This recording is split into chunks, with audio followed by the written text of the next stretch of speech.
My name is Alex Moskovic. I'm a Holocaust survivor.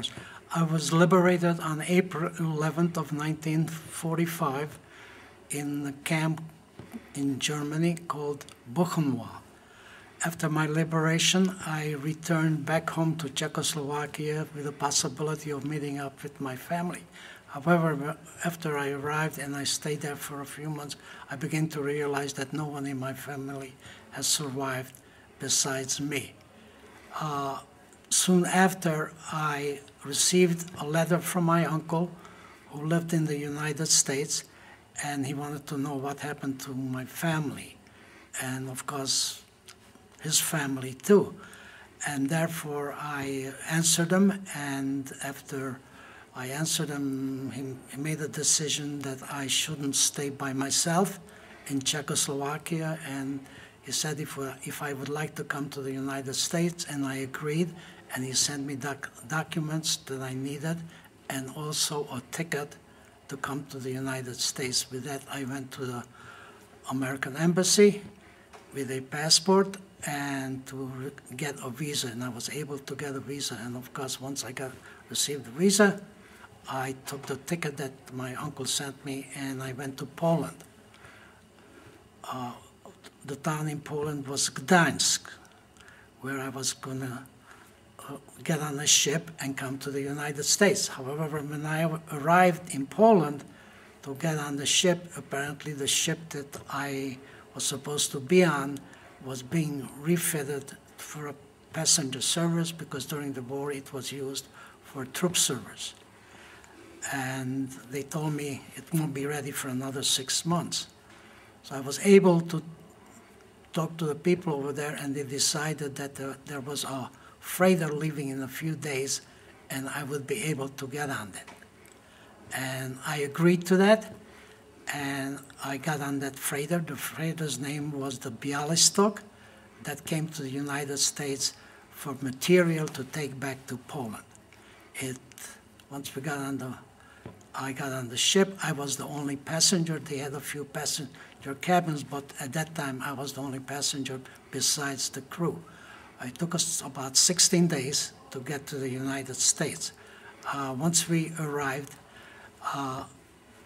in the United States territory, of course, the immigration people, the U.S. immigration people came on board, and they looked at my passport and my visa, and everything was in order, so they signed it that I could enter the United States. With that, we continued into the New York harbor, and I was able to call by telephone my uncle to tell him that I have arrived. However, there was one problem, that the ship could not pull into the harbor because there were too many ships in the harbor and there was no space for them, so we would have to wait possibly till after the 4th of July holidays, and then the ship would be able to come into the harbor. And with that, the ship dropped anchor by the Statue of Liberty. With that information, my uncle didn't want me to stay on board any longer than I had to, so he hired a tugboat and he came out to the ship. All my documents were in order, and the captain agreed to let me go. And we went on the tugboat, and of course we came into the harbor, and of course then we had to go through customs. It was 2nd of July in the afternoon, and we went to the customs office, and the place was empty except for one of the officers that was sitting at his desk with his feet on his desk, and he was getting ready to go on the 4th of July holiday. So when we arrived over there, he was very surprised because he didn't expect any ship to come in there. So my uncle explained to him what happened and why I'm there. And he says to me, well, you know, you're here, but I cannot accept you, and you cannot get into the United States till after the 4th of July holiday. So my uncle asked, at that point, my uncle asked him, what am I going to do with him? So he said, well, he says, you have two options. One of your options is take him back to the ship and let him wait till after the holidays, or I'll have to send him to Ellis Island. And with that, of course, with that, he was also looking at my passport. And my uncle said to him, at that point, it says, well, you know, he said, he's a 15-year-old boy. Why would you want to send him to be at Ellis Island where he doesn't know anyone all by himself? So he said, well, he said, that's your option. If you don't want to take him to Ellis Island, you have to take him back to the ship. So as he's looking at my passport, he sort of stopped and kept staring at me. And I sort of glanced over at my uncle, and of course I didn't speak any English, and I asked him in Hungarian. He says, what is he doing? So my uncle said to me, I don't really know what's on his mind.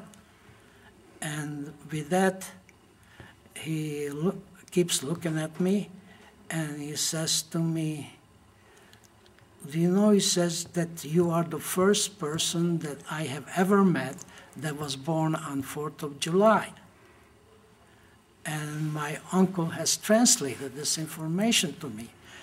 And I said to my uncle, he said, no, he said, I was born on April 7th. Although, because in Europe, they write it in reverse. Instead of saying the month first, they write the day first. So, of course, to him, it looked like it was 7/4. And I said to him, and I kept like sort of insisting, and my uncle says to me, shush, don't say a word. And because I had no idea what 4th of July meant. And with that, he still kept looking at the papers and so on, and a few moments later, he got off his desk and came over to me, and he shook my hands, and he says, congratulations, and he says, you have just entered the United States, and he says, and you can go. And we left the office, and we got into his car, and I arrived in the United States, because he took me to his house, and as we were driving through the East Side Highway, it was unbelievable for me to see all the tall buildings that I have seen in New York. I know I read about the tall building, the skyscrapers, but I never knew how it would look, and I was really happy to arrive. And of course, when we got to his home, I met his wife, and he had 2 sons. And we celebrated the 4th of July weekend. Of course, after 4th of July weekend, I met some of the boys in his building, and I went and I played with them, although I didn't speak too much English, but I was able to converse with them like boys do.